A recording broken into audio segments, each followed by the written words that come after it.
Une utilisatrice de Reddit est récemment tombée sur un site web très inquiétant et déroutant contenant des vidéos d'une fille en train de dormir. Chercher des réponses m'a conduite dans un terrier de lapins étrange, ce qui m'a beaucoup inquiété pour les personnes concernées. Enquêtons.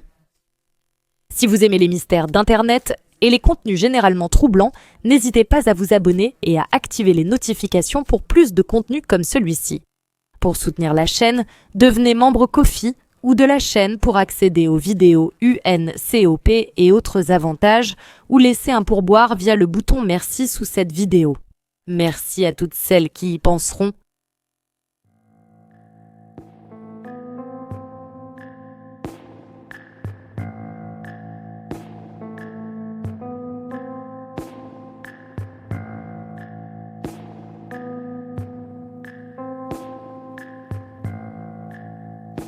Une grande partie des informations présentées dans cette vidéo ne sont que des spéculations et des allégations, pas des faits. Merci de ne pas essayer de contacter ou de harceler qui que ce soit mentionné dans cette vidéo.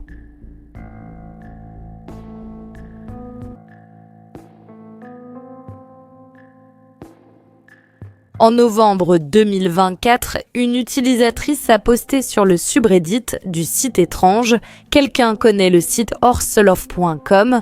C'est un site étrange. Si vous découvrez quelque chose, merci de me le faire savoir.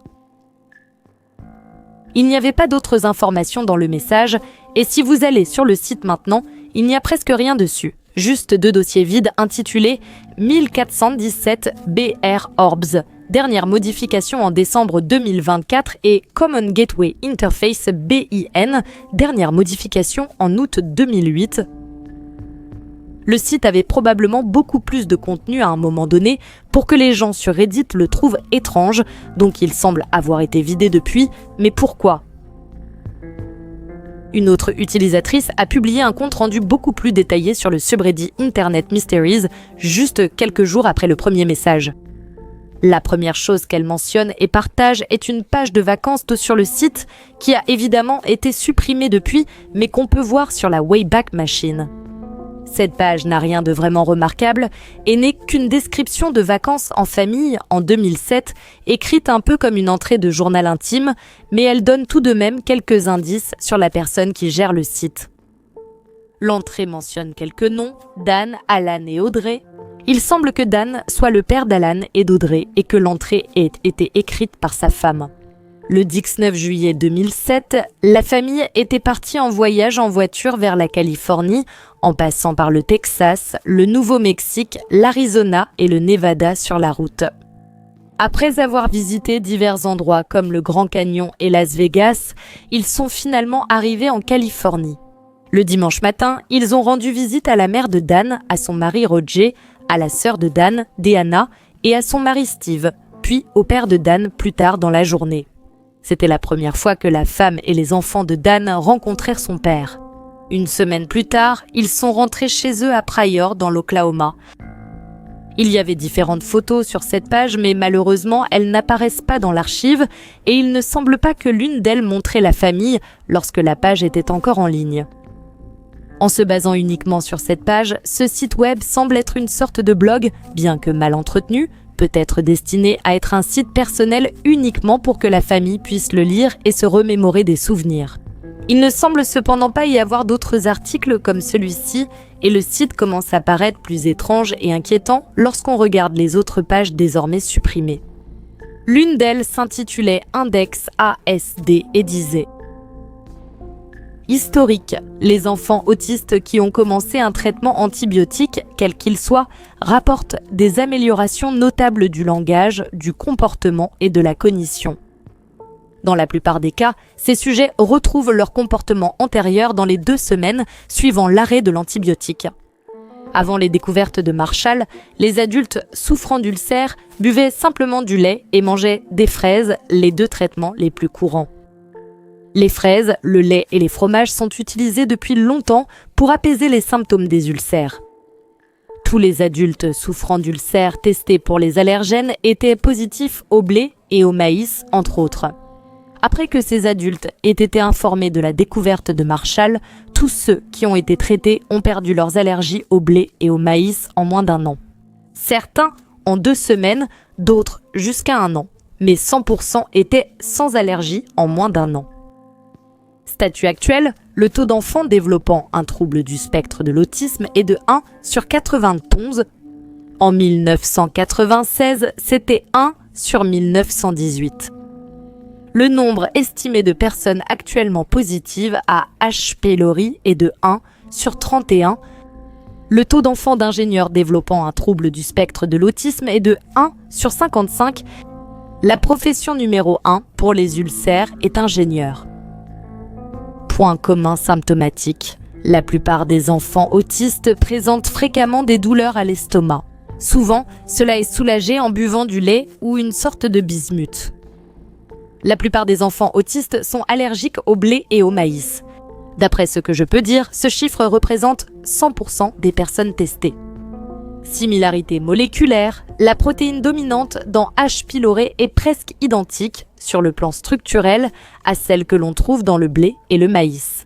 La protéine dominante dans H. pylori est presque identique sur le plan structurel à celle de blastocystis.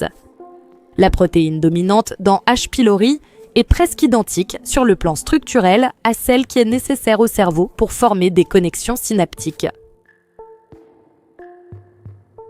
Bien qu'une partie des informations ici soit vraie, ou du moins qu'il existe des recherches qui le suggèrent, je n'ai pas pu trouver d'informations sur beaucoup des affirmations et certaines semblent contenir une part de vérité mais sont très exagérées.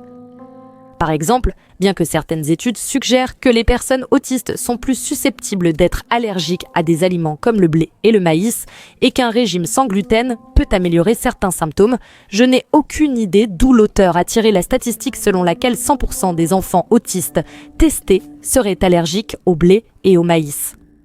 Dans l'ensemble, cette page semble faire allusion à un lien entre l'autisme et H. pylori.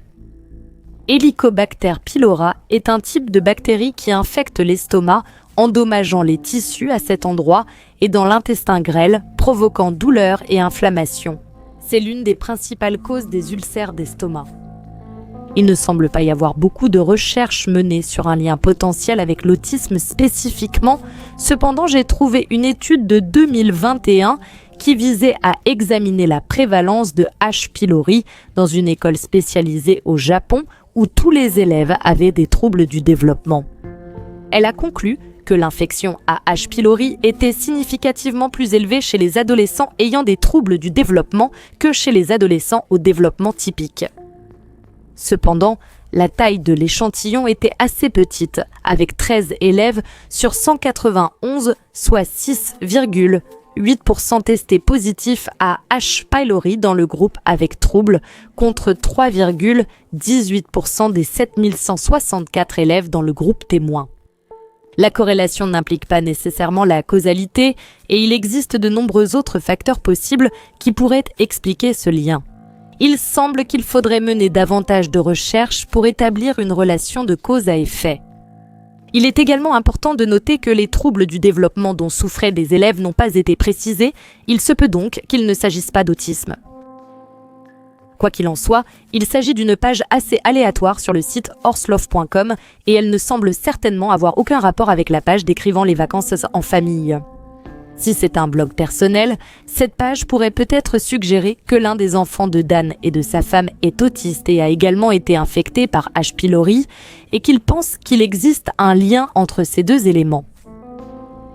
De loin, la page la plus déroutante du site et la plus préoccupante est celle intitulée 1417 BR Orbs.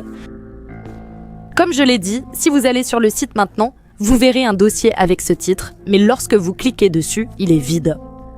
Grâce à la Wayback Machine, on constate que le dossier comptait auparavant 8 vidéos portant ces numéros. 30, 31, 32, 33, 34, 35, 43, 49. Bien que les titres semblent aléatoires, les numéros consécutifs des 30 laissent penser qu'au moins 29 autres vidéos n'ont pas été archivées ou jamais mises en ligne.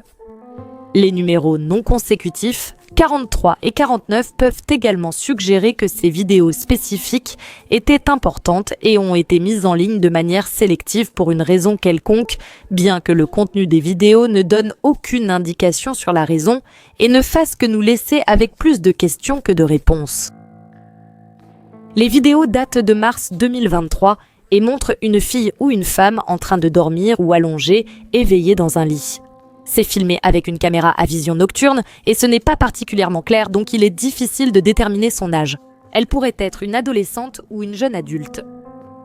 À part le lit, il n'y a rien d'autre dans la pièce, pas de table, pas de lampe, pas de décoration, ce qui serait inhabituel si c'était la chambre de la fille chez elle. Le sol et les murs semblent également être carrelés, donc c'est peut-être un environnement clinique, mais il est impossible de le dire avec certitude. Dans la première vidéo, un homme regarde dans la pièce puis ferme la porte. Dans la dernière, quelqu'un ferme la porte sans regarder. À un moment donné, on entend ce qui semble être une télévision et à un autre moment, la voix d'un homme. Ma première pensée est que cette fille est probablement la fille de Dan. L'entrée sur les vacances en famille cite 2 enfants, Alan et Audrey, sûrement un garçon et une fille, donc il s'agit peut-être d'Audrey dans cette vidéo. Les vacances ont eu lieu en 2007 et cette vidéo a été tournée en 2023, 16 ans plus tard, donc si c'est Audrey, elle doit être au moins une jeune adulte maintenant. La personne qui a publié le texte sur le subreddit Internet Mysteries ne pensait pas que la fille dans la vidéo soit Audrey, écrivant, je cite, « Il est important de noter que la description des vacances date de 2007 et que cette jeune fille a été filmée l'année dernière, ce qui signifie qu'elle n'est certainement pas l'enfant de Dan et Tammy qui serait plus âgée aujourd'hui. » Nous ne savons pas quel âge avait Audrey au moment des vacances, mais je pourrais croire que la fille dans la vidéo a environ 20 ans, voire même quelques années de plus.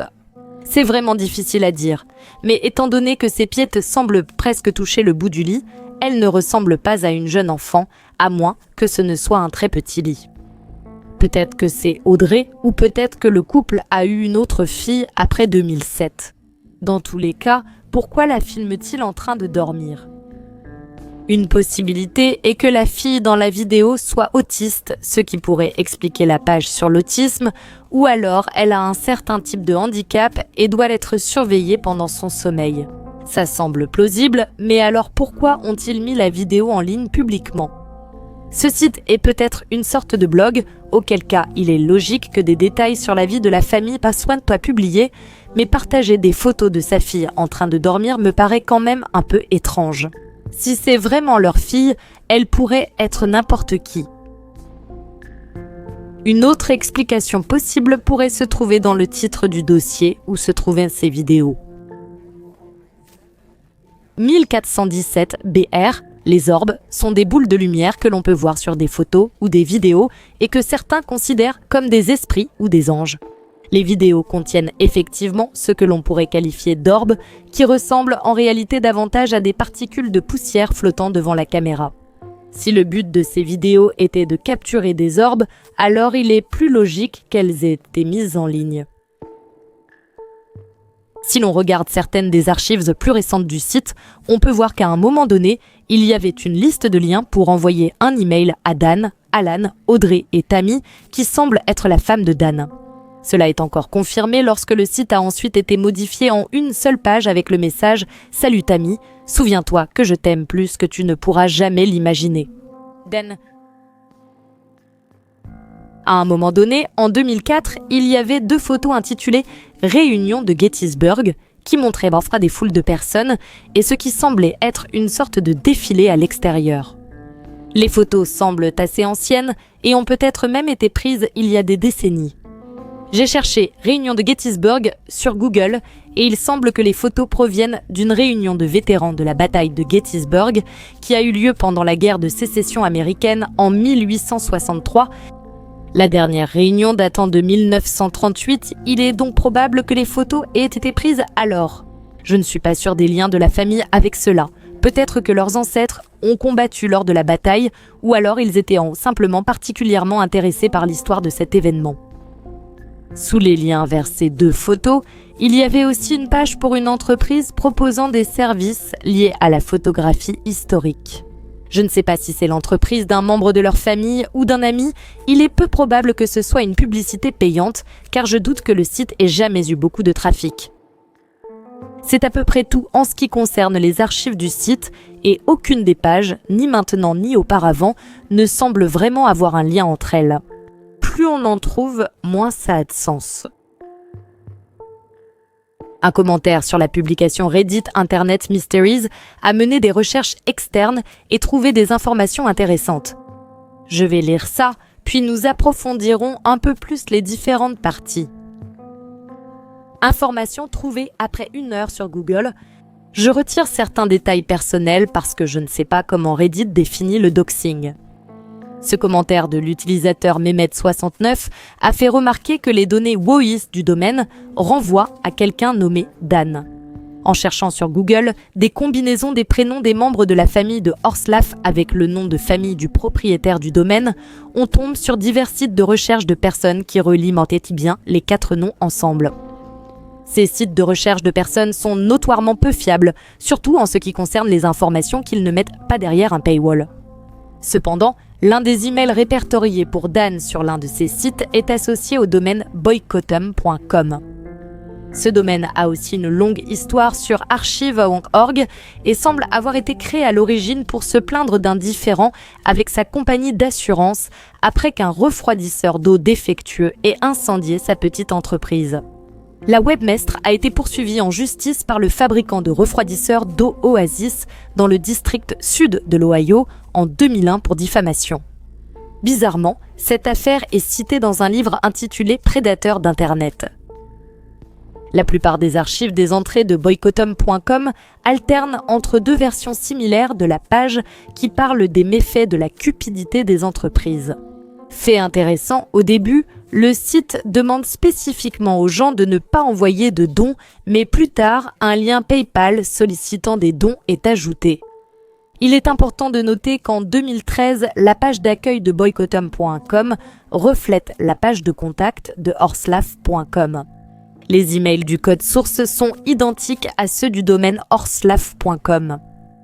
En 2014, la page change pour afficher le message « Salut Tammy » de Horslaff. Lien mineur, mais il existe un profil LinkedIn pour quelqu'un portant le nom de Dan, dont l'employeur est indiqué comme Compu Global Hyper Megalink. Ceci est une référence aux Simpsons, qui serait apparemment la source de la chanson dans la vidéo. En utilisant un service WOIS, on peut trouver de nombreux autres domaines enregistrés par la même personne.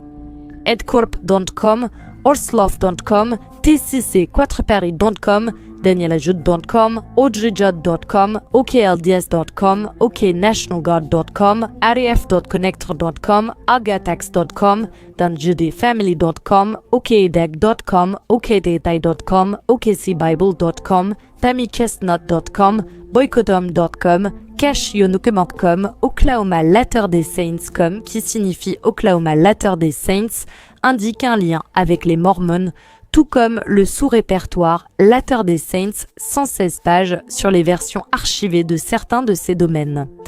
Les 116 pages font référence à un manuscrit perdu lié à la formation de l'église mormone. Google indique qu'à un moment, l'administrateur du site a prétendu posséder ces pages, mais n'a pas pu les fournir pour des raisons que je préfère ne pas détailler. Dan est également mentionné dans ce fil Reddit et dans de nombreux autres sur ce subreddit, ce qui suggère qu'il était indirectement associé aux auteurs des meurtres de la journée de la valeur Bell Doomsday. Je n'ai plus l'énergie de creuser davantage, mais les vidéos sur le site web sont vraiment bizarres, surtout à la lumière des informations que cette personne a publiées sur elle-même en ligne. Selon les données publiques, le webmaster aurait environ 60 ans et ses enfants près de 30 ans, donc la vidéo ne concerne aucune des personnes nommées sur horslaff.com. C'est beaucoup d'informations à assimiler d'un coup. Décomposons tout ça et approfondissons un peu. Le site Horslaff est bien géré par un homme nommé Dan Judd et les noms de sa famille sont corrects sur le site web. J'ai aussi passé un peu de temps à chercher ces personnes sur Google et j'ai trouvé des informations qui suggèrent que Dan et Tammy avaient une autre fille nommée Beth, mais nous y reviendrons plus tard. Horselove.com n'était pas le seul site web géré par Dan, il en avait au moins 15 autres. Mais la plupart ont depuis été supprimés et je n'ai pas pu trouver beaucoup d'archives intéressantes à leur sujet, à l'exception de boycottem.com. Comme le disait le commentaire sur Reddit, ce site web a été créé pour dénoncer Oasis, une marque de fontaine à eau, après que le refroidisseur d'eau défectueux de Dan ait incendié ses locaux professionnels. Une archive du site datant de mai 2000 donnait plus de détails.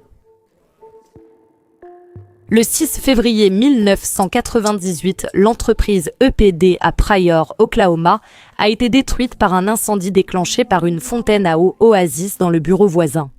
Pendant l'incendie, Dan Judd est entré dans le bureau et a sauvé une chatte et ses 6 chatons âgés de 5 jours qui étaient piégés à l'intérieur.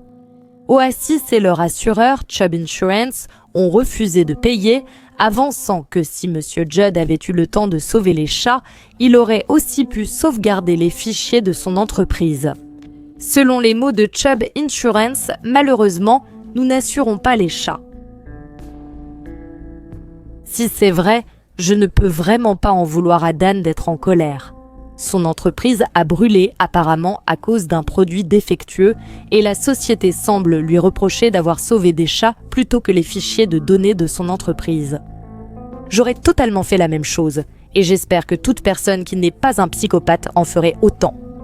Cela dit, tout ce site semble un peu déséquilibré. Il a continué à mettre à jour ce site pendant au moins 9 ans après l'incident, bien après qu'Oasis ait essayé de le poursuivre pour diffamation, ainsi que pour diverses autres raisons comme la violation de marque et l'atteinte à la vie privée, même s'il semble que l'affaire ait été rejetée en raison de différentes compétences. À l'époque, Dan précisait sur son site qu'il n'acceptait pas de dons. Cela a également été mentionné dans les dossiers du tribunal et il semble que cela ait joué en sa faveur même s'il a ajouté plus tard un lien PayPal. Quoi qu'il en soit, un autre aspect intéressant dans tout cela concerne les croyances religieuses de Dan. Vous trouverez de nombreuses informations sur un forum, mormondialogue.com, où Dan a posté de nombreux messages sous le pseudo OKILDS. Lui et sa femme ont été baptisés et convertis au mormonisme en 2013. En plus de certaines opinions bizarres sur les femmes, comme le fait qu'elles devraient être isolées pendant 4 jours avant et 3 jours après leurs règles chaque mois, il affirme posséder les 116 pages perdues du livre de Mormon, ainsi que des artefacts qui viendraient soi-disant de lieux indiqués sur des cartes dessinées par Joseph Smith, le fondateur du mormonisme décédé il y a 180 ans. Personne sur le forum ne semble le croire, et ceux qui ont répondu à ces affirmations avancent de nombreux arguments expliquant pourquoi il ne peut pas dire la vérité. Je ne vais pas tout détailler ici car ce n'est pas vraiment pertinent. Tout ce que vous devez vraiment savoir pour cette vidéo, c'est qu'il est très probable qu'il prétende à tort posséder ces objets. C'est là que les choses deviennent plus intéressantes. Pendant un certain temps, Dan aurait été en contact avec Lori et Chad Daybell.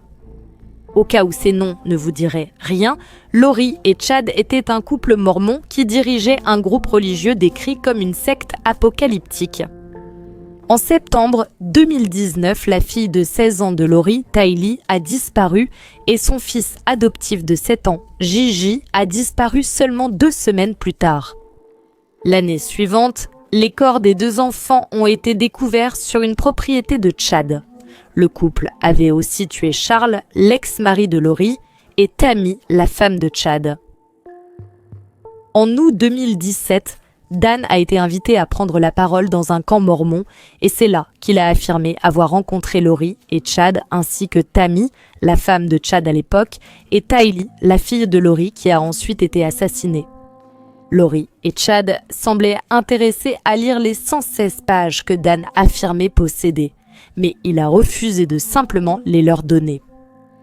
Peut-être parce qu'il se méfiait des intentions d'inconnus qu'il venait tout juste de rencontrer, mais plus probablement parce que ces pages n'existaient pas.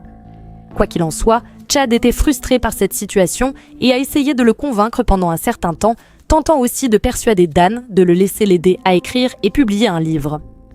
Apparemment, Dan a revu le couple 1 ou 2 fois avant de finalement couper les ponts avec eux. Peut-être à cause de différences de croyances, ou encore parce que les 116 pages n'existaient pas et qu'il était plus facile de couper les liens que de continuer à essayer de justifier l'absence de ces pages. Un autre point intéressant à noter est que la femme de Dan, Tammy, était apparemment assez active sur un groupe Facebook nommé Libérer Lori Valère, qui semble avoir été créé lorsque Lori a été enquêtée pour les disparitions à l'époque, et Tammy soutenait apparemment Lori. Quoi qu'il en soit, pour être clair, il n'y a aucune information suggérant que Dan ou Tammy aient eu quoi que ce soit à voir avec les meurtres. Je précise cela, car ces courtes rencontres avec 2 tueurs en série condamnés constituent un autre détail étrange de cette histoire. Au final, aucune de ces informations ne semble avoir quoi que ce soit à voir avec le site web Horselaf. Malgré quelques infos sur la personne derrière, nous ne comprenons toujours pas vraiment ce qui se passe ici. Mais cela est sur le point de changer. L'auteur du post sur r/Internet Mysteries a publié une mise à jour peu de temps après, couvrant principalement les informations dont nous venons de parler ici, mais dans les commentaires, nous pouvons trouver peut-être l'évolution la plus importante jusqu'à présent. Un utilisateur du nom d'Alon Corté a laissé le commentaire suivant. Ça suffit, je renie le nom Judd. Pendant des années et des années, j'ai été tourmenté par Daniel Alan Judd et ses comportements abusifs. Tout ce que tu as dit est vrai, et même plus, j'ai besoin d'un avocat. Si quelqu'un en connaît un, contactez-moi par mon email alanjudo8@gmail.com. Cet homme a abusé physiquement, spirituellement, mentalement et émotionnellement de mes sœurs et de moi en grandissant, et je ne peux plus le garder pour moi. Donc, ce Redditor prétend être le fils de Dan, Alan, et je sais ce que tu es en train de penser. N'importe qui peut venir sur Reddit et prétendre faire partie de cette histoire. Pourquoi croire ce type ? Eh bien, il a en fait publié une photo de sa carte d'identité pour prouver qu'il est bien Alan Judd. Depuis, il a fait quelques autres commentaires avec plus d'informations. Je vais les lire maintenant. Par où commencer ? Me gifler, me crier dessus, m'insulter, me jeter dehors, me maudire et me rejeter dans la rue à cause de mes croyances spirituelles et mentales. Ils m'ont retiré du lycée dans le processus sans aucun droit légal de le faire. En ce qui concerne Beth, quand elle enlevait ses chaussures, il la forçait à marcher sur le trottoir brûlant. Je précise, cette fille ne parle pas. Elle ne comprend pas ce qui lui arrive. Il la frappe aussi. Elle ne comprend pas. Il criait sur ma mère chaque fois qu'elle était placée sous la garde des services sociaux. Il me rendait responsable. Et oui, j'ai essayé de contacter la police plusieurs fois et ils n'ont jamais rien fait. Il m'a déjà menacé de me tuer, même quand j'étais encore naïve à 15 ans. La liste de ce qu'il a fait ne cesse de s'allonger. Sans parler du fait qu'il n'a aucun droit légal sur moi, ni sur l'une de mes sœurs, nous portons juste son nom, c'est tout. Beth est la fille dans la vidéo. Elle est dans la chambre en face de la sienne. J'étais dans la chambre à côté de la sienne et celle d'Audrey, mon autre sœur, était en face de moi. Je m'appelle Alan Daniel Judd, j'ai 27 ans. Je peux fournir une pièce d'identité si c'est ce dont vous avez besoin. Le flux vidéo en direct est là pour qu'il puisse l'observer puisqu'elle a l'état d'esprit d'une petite enfant.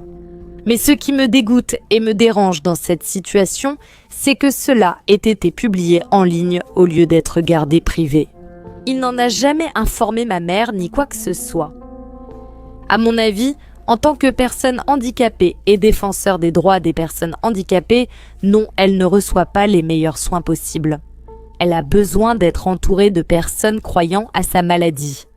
Avec ma mère, elle reçoit peut-être des séances de thérapie individuelle d'une certaine sorte, mais avec Dan, certainement pas. Il ne connaît pas ni ne croit à la gravité de sa condition et il refuse de s'informer à ce sujet à cause de son propre état d'esprit arrogant. S'il l'a dit, alors c'est vrai. Malheureusement, elle n'a aucun autre membre de la famille qui puisse l'aider avec ses ressources et ses besoins.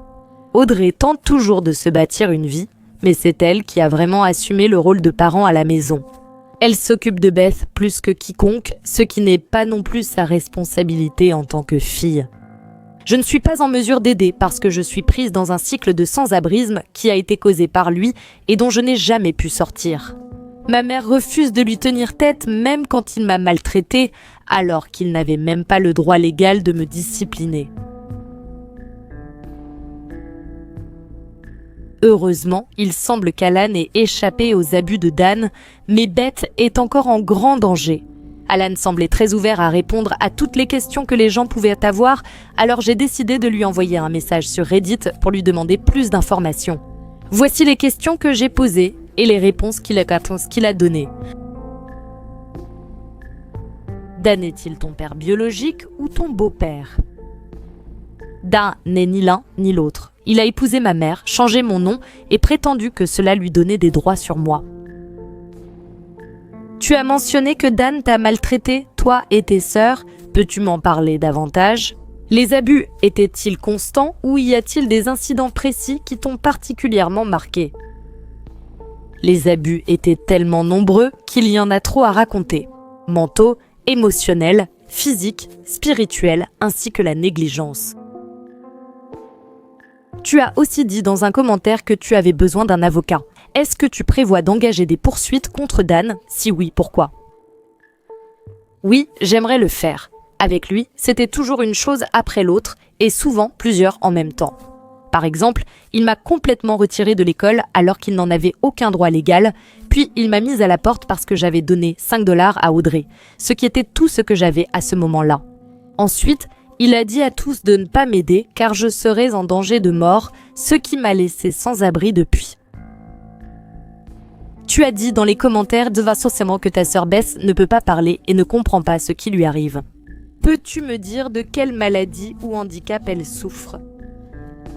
Elle est autiste, mais Dan refuse d'écouter les médecins et affirme qu'elle va simplement s'en remettre et elle a probablement d'autres troubles aussi. Quel âge a Beth? Sais-tu quel type de soins elle reçoit actuellement, si elle en reçoit? Malheureusement, je n'ai pas eu de nouvelles de Beth depuis plusieurs années, donc je ne me souviens plus de son âge, et je ne sais pas non plus quel traitement elle reçoit. Sais-tu à quoi sert le site Horselove? En avais-tu déjà entendu parler avant de voir la publication Reddit? Non, je ne sais pas. Je l'ai appris seulement quand c'est devenu viral. Sais-tu ou peux-tu deviner pourquoi Dan aurait mis en ligne des vidéos de Beth en train de dormir sur le site horselove.com? Ma meilleure supposition, c'est à cause de son obsession avec le fait que si c'est lui qui le dit, alors c'est vrai, et il essaie de relier le monde paranormal à sa condition. Dan compte-t-il ajouter du contenu au site pour tenter de convaincre d'autres que l'autisme de Beth a un lien avec le paranormal? Oui, très certainement. Dan a un complexe de Dieu. S'il l'a dit, alors c'est vrai, c'est sa façon de penser. Mes recherches m'indiquent que Dan s'est converti au mormonisme en 2013. A-t-il changé de comportement durant ou après cette période? Oui, il est même devenu plus abusif et affichait une attitude toujours plus grandiose. Il semble penser qu'il est un descendant de Joseph Smith et il s'en vante constamment, comme si cela faisait de lui une sorte de royauté. Tout a commencé avec ses fichus pages et ça n'a fait qu'empirer. Tu crois que c'est vrai que Dan possède les 116 pages perdues du livre de Mormon? Est-ce qu'il t'a déjà montré les pages? Ces pages lui servaient uniquement à devenir célèbre. Tu devrais te renseigner sur l'affaire du meurtre de Steve Christensen dans l'histoire des Mormons et tu verras que c'est étrangement similaire aux affirmations délirantes de Dan. Ça explique aussi pourquoi la famille Christensen, que nous connaissions dans notre paroisse, ne voulait vraiment rien avoir à faire avec lui. Tu as mentionné le meurtre de Steve Christensen commis par Mark Hoffman. As-tu peur que Dan suive le même chemin que Mark? Depuis qu'on m'a parlé du meurtre de Steve Christensen, je suis très inquiète. Donc, toute cette histoire a commencé avec un site web inquiétant et m'a mené dans un terrier de lapins assez décousu, au point que je me suis même demandé par moments où j'allais avec tout ça. Après avoir parlé avec Alan, je pense que les gens avaient raison de s'inquiéter à propos de Horselove.com et d'après ce qu'il a dit, ainsi que les autres informations que nous avons découvertes, il semble que Dan pourrait être une personne potentiellement dangereuse et honnêtement, je m'inquiète pour la sécurité de Beth.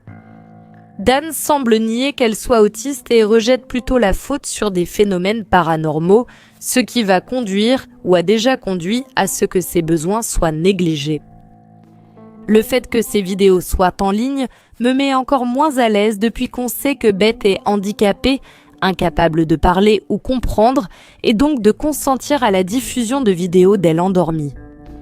Je ne serais vraiment pas surprise si Dan prévoyait de transformer Horselove en un site web dédié à délégitimer l'autisme, en utilisant sa fille comme visage de ce projet. Il semble qu'il ait remarqué que des gens l'avaient trouvé et ne l'avaient pas interprété comme il l'espérait, c'est pourquoi la plupart du contenu a depuis été supprimé.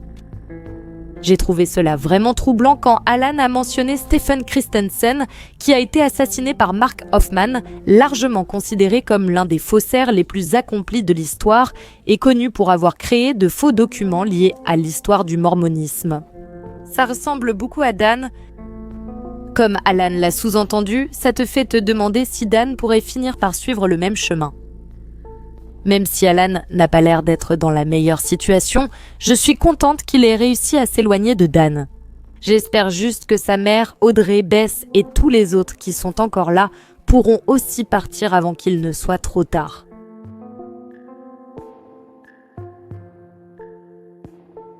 J'aimerais beaucoup connaître vos avis et vos théories dans les commentaires, ainsi que toute suggestion que vous pourriez avoir pour une prochaine vidéo. Si vous avez apprécié la vidéo, n'hésitez pas à liker et à vous abonner. Un immense merci à mes membres Ko-fi et aux membres de la chaîne dont les noms s'affichent à l'écran en ce moment. J'apprécie vraiment votre soutien. Merci d'avoir regardé, à la prochaine vidéo.